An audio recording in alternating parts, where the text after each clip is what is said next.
is liquid. All the gray plastic represents CSF.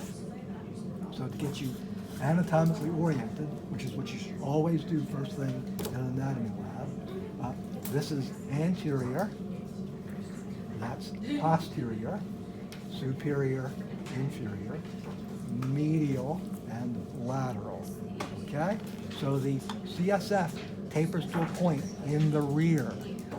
So this is posterior, this is anterior, this is left side, this is right side. The median line, of course, goes right here.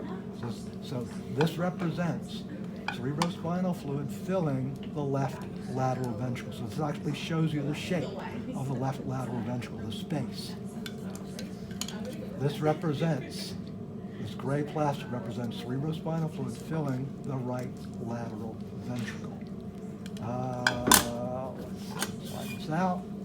And here we have gray plastic, again, more CSF, that to me looks like it's shaped like a camel's head in profile. See the eye of the camel, the snout, and so on. So this is CSF filling the third ventricle. So here we've got third ventricle filled with fluid down here. Now way down here, kind of this half moon or this crescent moon shape, is the CSF filling the fourth ventricle. So this is the shape of the fourth ventricle. Now, each ventricle has a choroid plexus for making CSF. So this pink object here is the choroid plexus of the fourth ventricle.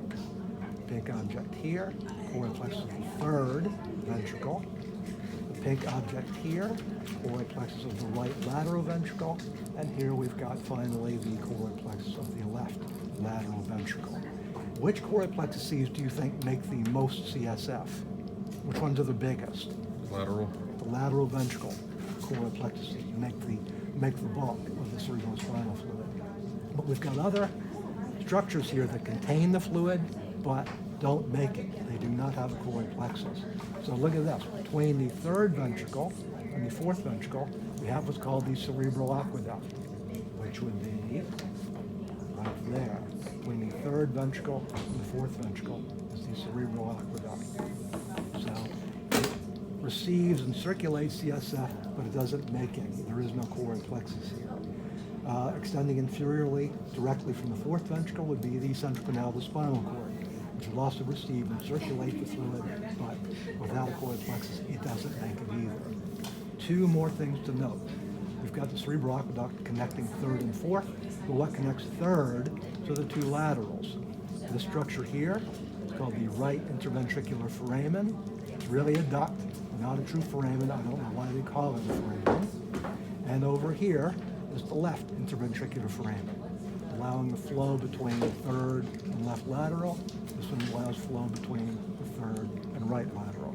So these receive and circulate, but they don't make CSF.